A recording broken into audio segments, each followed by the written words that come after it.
Thanks, I like you a lot. I know it's going to be tough because I know there's bars in the back and everybody's going to be talking, but I just want to take a minute to play a couple of songs for my father.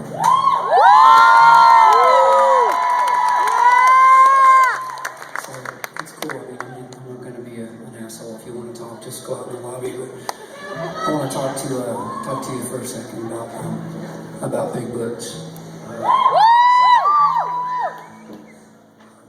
So, Big Butch, that was my dad. He was a hell of a dude. This guy.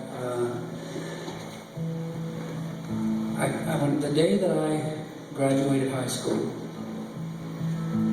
we weren't really talking that much. And that's kind of normal. You know, that shit happens when you're a teenage boy and you want to make, rock music. Your dad grew up in a very small town, kind of a simple life, and didn't really know what was going to become of his only son that was going to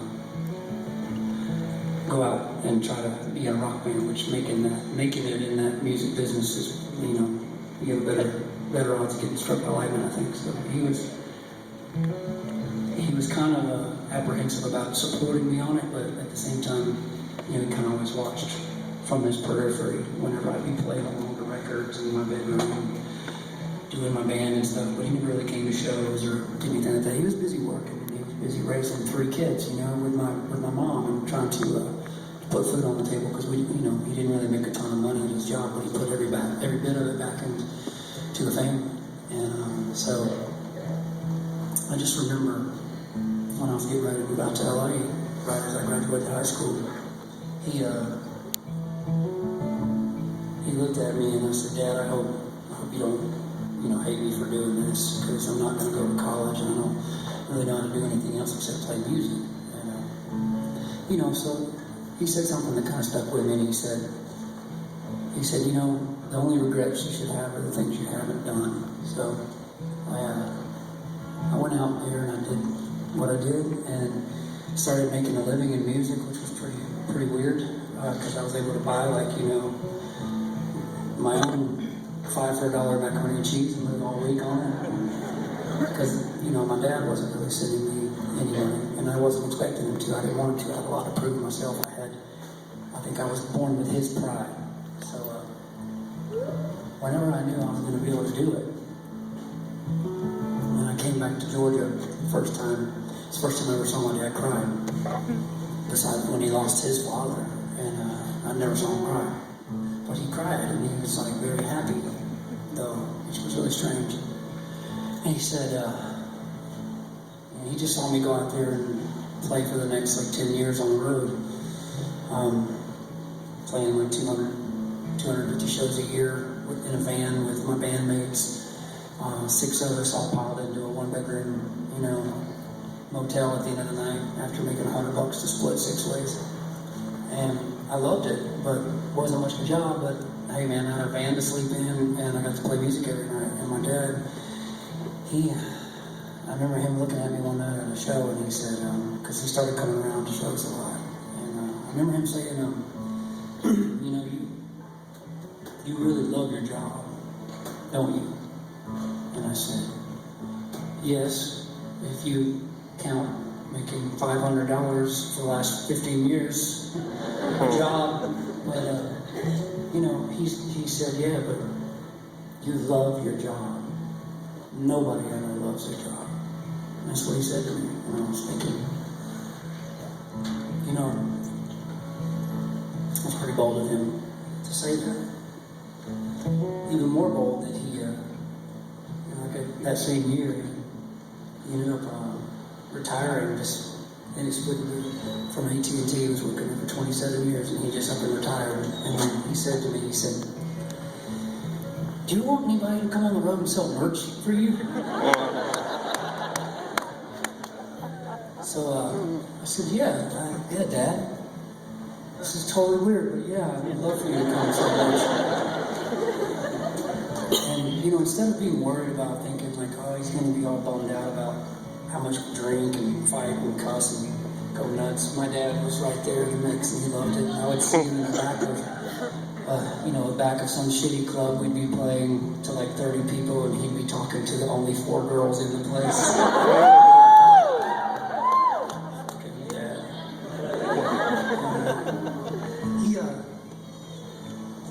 Those best memories were just sitting in some like shitty motel afterwards, counting up $100 of merch money with him and drinking shitty vodka and just having the best time and laughing and cutting up. Because man, I missed out on that. I didn't get that growing up because he was gone, and I don't think he really stopped to think about it until that moment. So I went back to see him a couple of years ago in the hospital because he would always say, oh, it's fine. His health was declining for like 5 years straight. And, he had to walk around with oxygen tanks on, and it just kind of sucked because he was such a hard worker and such a proud man. I hated to see him make excuses to his friends about it. It really tore me up. And,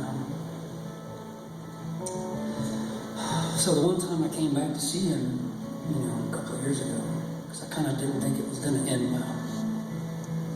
So I went back, and it's the only time he didn't say, like, oh, it's fine, don't come home, I'll be fine, I'll be home tomorrow. I got there to the hospital, and I looked at him, and he looked at me, and he said, you're not leaving, are you? I said, no, Dad, I'm not. So I played him some songs that I was getting ready to put out on an EP. Because I always loved his opinion.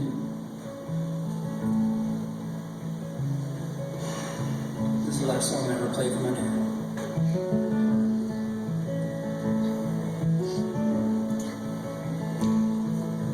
Singing from the ditch with a seatbelt on. Never saying I was wrong. Never know where you're gonna find it.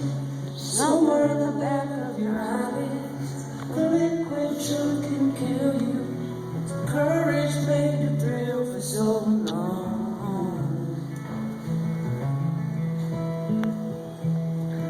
Just another guy more than halfway home. Never getting sick of his driving home.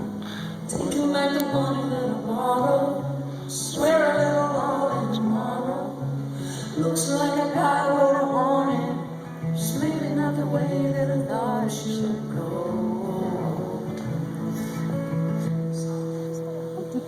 Come home. Keep your eyes on the road for me. I'm coming home.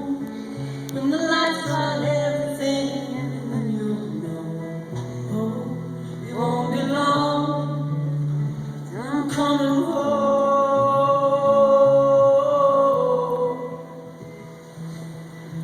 Man, there's so many things I should say. So many of us really could have wound up there.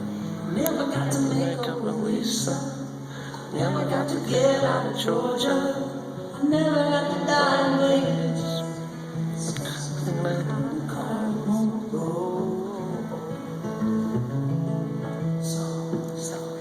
I'm coming home.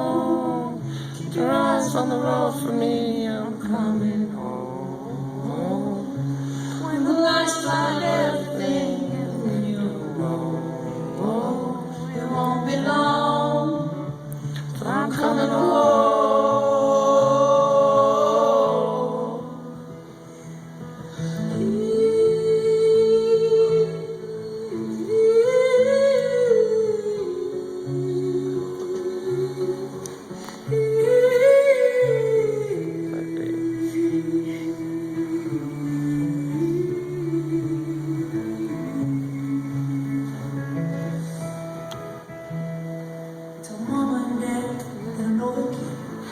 Wife and son as the box upstairs. History initials on it. He should have come upon it. It's enough saying everything a mouth could say. Take a look in the driveway. The lights. Just one day. I'm coming. coming home. Keep your eyes on the road for me, I'm coming home. When the lights light everything, and you know won't be long till I'm coming home.